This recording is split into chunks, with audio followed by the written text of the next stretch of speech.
멕시코는 정말 이 가정이 많이 파괴됐어요. 물론 천주교 국가니까요, 뭐 얘기할 것도 없지만요. 잠깐 여기 자료 한번 보겠습니다. 이 마귀는 건강한 가정을 공격합니다. 하나님이 계획한 그 가정을 계속해서 공격해서 죄를 짓게 하고 갈라서게 하고 가정을 계속 파괴하려고 합니다. 구원받은 그리스도인 가정도 예외는 아니죠. 여기 족쇄에 치여 있습니다. 죄의 족쇄, 그리고 잘못된 관습, 잘못된 문화, 물론 세상 문화죠. 그 잘못된 죄와 세상 문화의 그 족쇄, 그 쇠사슬에 노예가 되어 있습니다. 그 멕시코의 병폐는 그거더라고요. 결혼식을 올리지 않고 그냥 너무 어렸을 때 마음이 제대로 준비도 안 되고 엄마 아빠가 될 준비도 안 돼 있고 남편의 역할, 아내의 역할 이거에 대한 정립이 안 된 상태에서 어릴 때 열 몇 살 때 그냥 동거가 시작되고 그래서 또 애를 낳고 그리고 헤어지고 남자들이 참 무책임합니다. 앞서 말씀드렸지만 아버지 날이 있으나 마나 한 이유가 아버지들이요 그 여자하고 동거하고 애를 낳고 그리고서는 실증남 그냥 버리고 갑니다. 자기 자녀들 부양하는 책임감도 없고 아내를 버리고 자녀를 버리고 또 다른 여자하고 또 만나서 또 그렇게 하고 그걸 뒤풀이해요.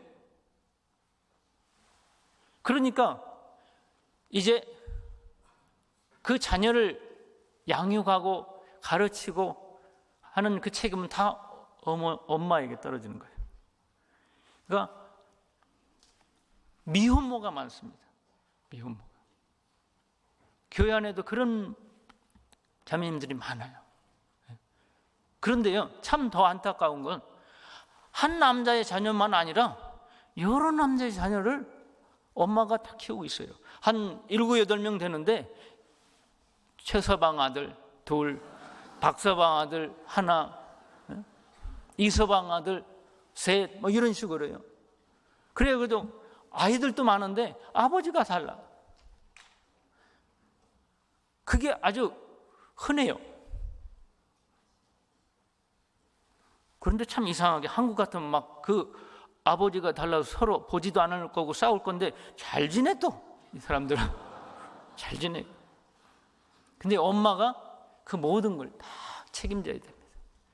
얼마나 힘들겠어요?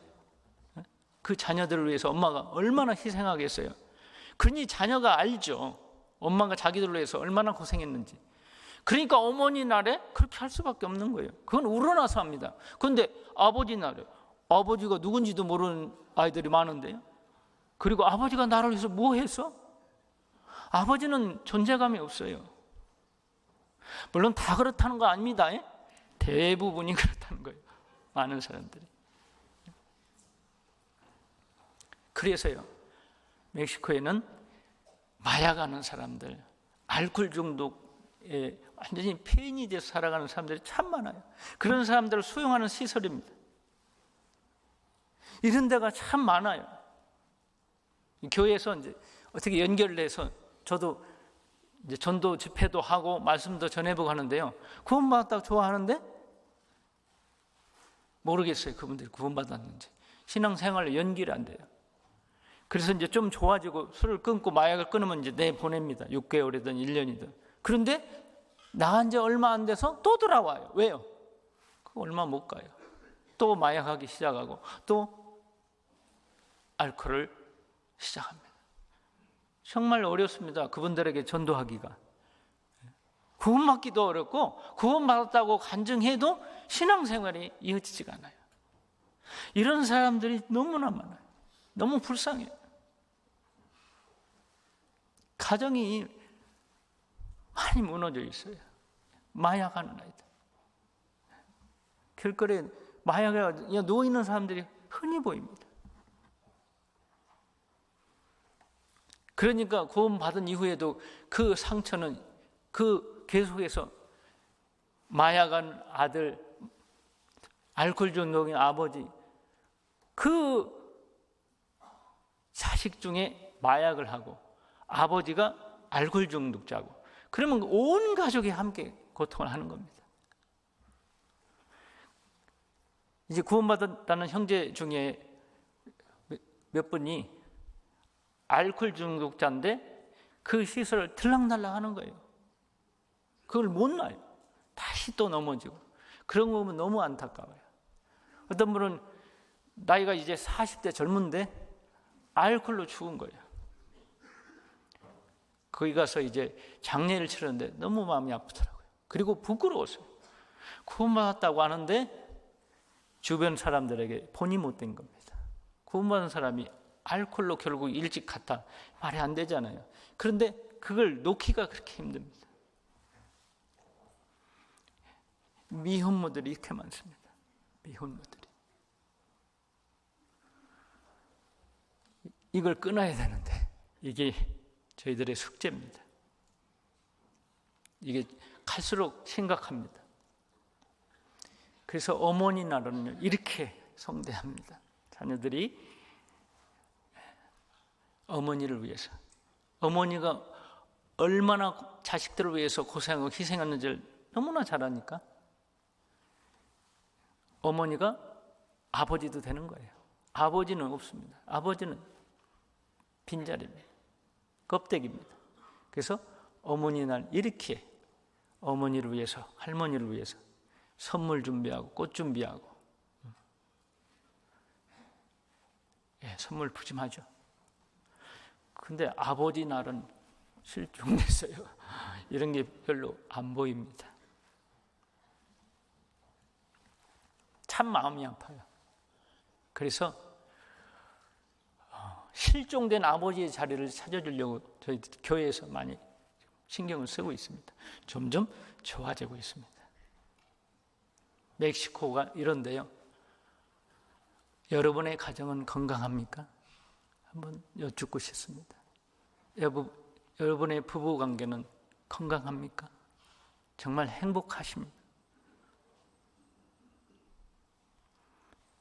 부모와 자녀 간에 갈등 없습니까? 갈등 없는 가정이 어디 있겠습니까만, 그러나 건강합니까? 건강한 대화가 부모 자식 간에 잘 이루어지고 있습니까?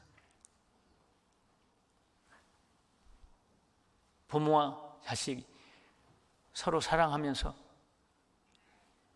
모두가 구원받고 함께 주님 안에 있는 것, 함께 교회 안에서 신앙생활 하는 것, 이게 큰 복입니다.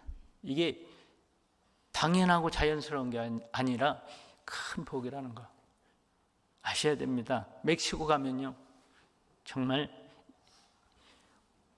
남편과 아내가 함께 구원받고 주님을 섬기고, 또 자녀들도 구원받고 함께 교회 안에서 쓰임받고 신앙생활을 하고 있다면요, 정말 가장 큰 축복이고 행복입니다. 그러나 실제로 가정생활에서 교회 생활과 가정생활이 일치하냐, 교회에서는 정말 신앙생활 잘하는 것 같고 입문도 하고 정말 신실한 그리스도의 모습으로 살아가는데 정작 가정에서는 어떠냐 그 말이에요. 멕시코에 그런 속담이 있거든요. 우리 속담하고 비슷한 속담들이 많아요. 우리 속담에도 집에서 새는 바가지 밖에 나가도 샌다 그러죠. 멕시코 속담에는 이 거리에, 어두운 거리에 등불이에요. 집 밖에서는 등불입니다. 그 어둠을 밝혀주는 등불이에요. 집 안에서는 어둠, 캄캄한 어둠. 이게 완전 이중적인 모습이죠. 집 밖에서, 교회에서는 정말 좋은 형제, 좋은 자매, 좋은 임원.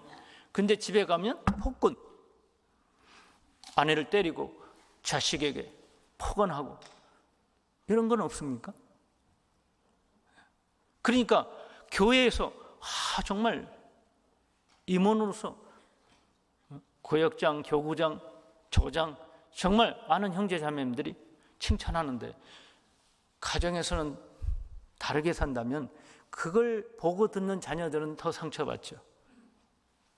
위선자 그럴 겁니다.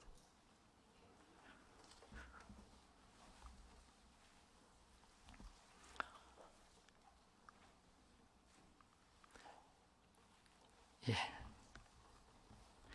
우리 가정이 혹시 건강치 못하다면, 부부간에 문제가 있고 부모 자식 간에 문제가 있다면 우리가 주님 앞에 정말 철저히 회개하고 돌이키고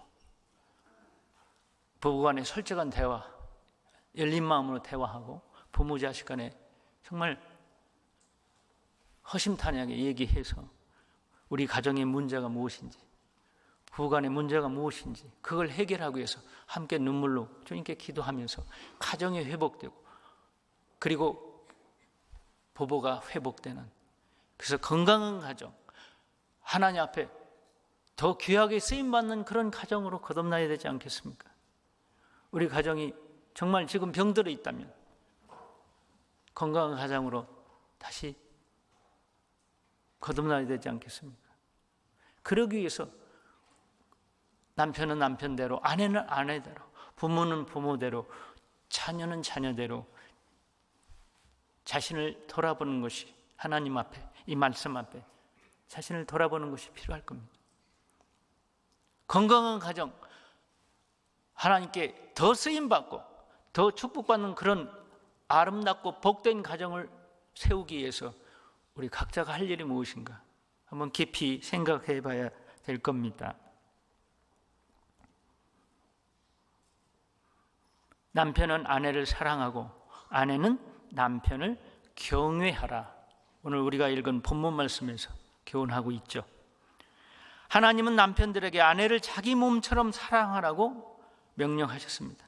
왜냐하면 그리스도께서 우리를 그렇게 극진히 사랑하셨어요. 죽기까지 희생하셨습니다. 남편은 그리스도께서 나를 이렇게 사랑하신 것처럼 내가 남편으로서 나의 아내를 그렇게 사랑하려고 노력을 해야 됩니다. 주님을 닮아 가려고 노력을 해야 돼요. 아내는 교회가 그리스도를 사랑하고 그리스도를 공경하고 그리스도의 말씀에 순종하는 것처럼 내가 남편에게 그런 순종하는 아내인가? 아니면 내가 모든 걸 쥐고 남편을 키를 죽이고 있지 않느냐? 남편이 머리라고 그랬는데 아내가 머리가 돼 있는 가정, 틀림없이 그 가정은 하나님 말씀에 의배된 겁니다. 그래서 우리가 각자의 자기 위치로 돌아가야 됩니다. 그럴 때 가정이 건강하게 회복될 수 있습니다.